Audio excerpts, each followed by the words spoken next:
Hello and welcome guys. तो आप सब कैसे हैं? होप सो आप सब बहुत ही बढ़िया एकदम मज़े में होंगे, बिल्कुल मेरी तरह से। तो चलिए फिर आगे वीडियो स्टार्ट करते हैं। और वीडियो को स्टार्ट करने से पहले आप चैनल को सब्सक्राइब ज़रूर कर लीजिएगा। तो देखिए, आज का जो वीडियो है आपके सेकेंड ईयर के क्वेश्चन पेपर के ऊपर है। जी, हम बात करेंगे आज इसमें पेपर नंबर 7 की, जो आपका सेकेंड ईयर में आता है। आपको पता ही है 1 to 6 आपका पेपर आते हैं फर्स्ट ईयर में, और 7 to 12 आपके आएंगे सेकेंड ईयर में। तो आपके दोनों में टोटल 6 पेपर आते हैं, आपको पता ही है। तो हम पेपर नंबर 7 के क्वेश्चन पेपर को आज आपके साथ शेयर करेंगे।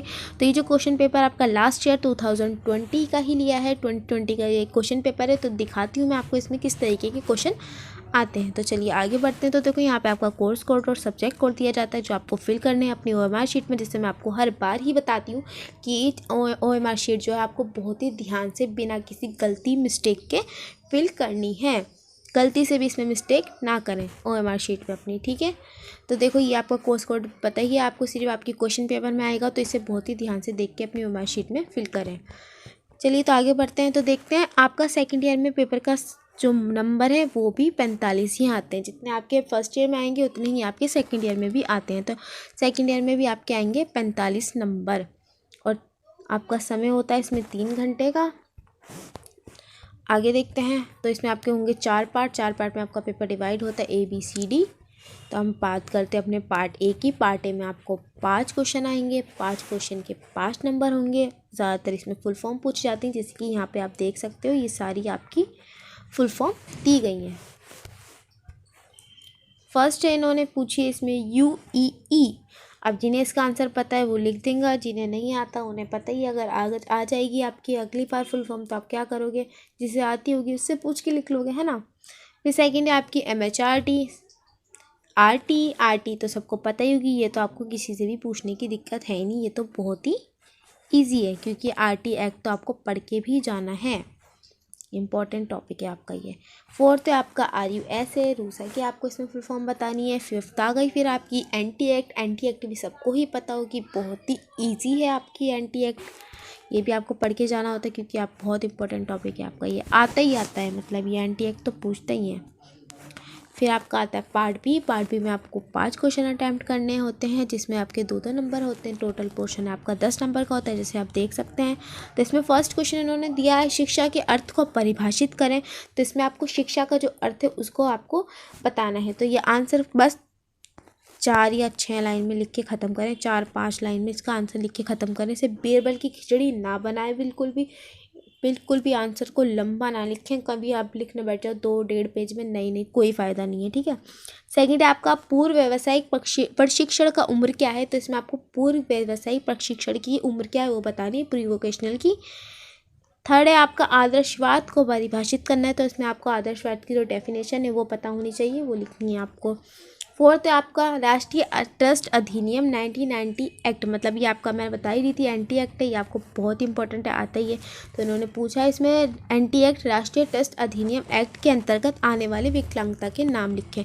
तो एंटी एक्ट में जो भी आपकी विकलांगता के नाम आते हैं, इसमें आपको वो लिखना है। बहुत ही ईजी क्वेश्चन है आपका ये, है ना। यूँ ही हो जाएगा, जो आपको इसमें जो भी विकलांगता आती है वो बतानी है इसमें आपको। फिर आपका फिफ्थ है मूल्य शिक्षा क्या है। तो इसमें आपको बतानी है मूल्य शिक्षा क्या है।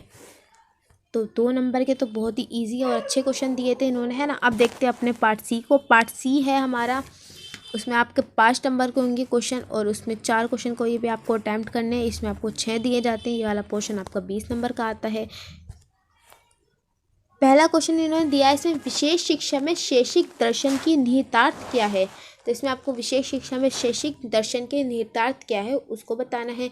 यह आंसर आप कम से कम 1 या 1.5 पेज में तो करना ही है, ठीक है। उससे कम तो लिखने का, क्योंकि 5 नंबर है। सेकंड है आपका विकलांग लोगों के लिए राष्ट्रीय नीति पर एक नोट लिखना है। 2006 की जो विकलांग राष्ट्रीय नीति है उसके ऊपर आपको एक नोट जो है वो लिखना है।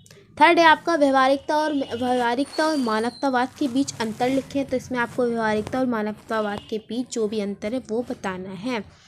फोर्थ है आपका विशेष शिक्षा में सरकारी और गैर सरकारी एजेंसियों की भूमिका स्पष्ट करें। तो इसमें आपको विशेष शिक्षा में सरकारी और गैर सरकारी एजेंसीज की भूमिका क्या होती है, रोल क्या है, वो आपको बताना है।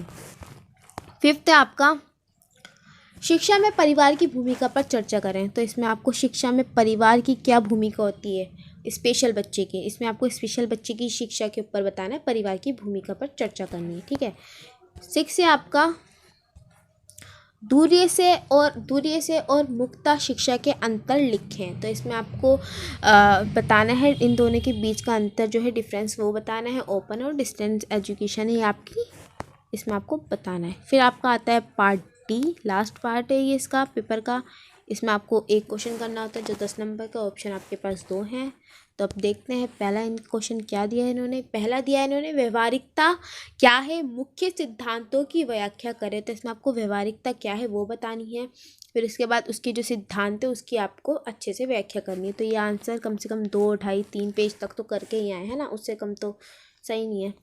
उससे कम तो क्या ही लिखोगे, क्योंकि यार 10 नंबर का क्वेश्चन है तो इसमें तो आपको पूरा ही अच्छे से बताना होता है। सेकंड है आपका स्कूल प्रशासन क्या है, स्कूल के प्रमुख कर्तव्यों और जिम्मेदारियों को लिखें। तो आपको इसमें स्कूल प्रशासन क्या है वो बताना है। उसके बाद उसके जो प्रमुख कर्तव्य और जिम्मेदारियाँ होती हैं उसको आपको अच्छे से लिख के आना है। तो ये भी आपका बहुत ईजी क्वेश्चन है ना। दोनों ही अच्छे आए, मतलब सेकेंड ईयर का 7 पेपर नंबर 7 तो इन्होंने ईजी दिया है 2020 का, ज़्यादा हार्ड नहीं है, मतलब बच्चा आराम से कर सकता है। तो आप इसमें से पासिंग मार्क्स तो आराम से आ ही जाएंगे, है ना। तो अगर आपको आज का वीडियो अच्छा लगा हो तो प्लीज़ चैनल को सब्सक्राइब ज़रूर कर दीजिएगा और लाइक कर दीजिएगा वीडियो को, और शेयर करिएगा और कमेंट करके बताइए आपको कैसी लगी video. Thank you so much guys.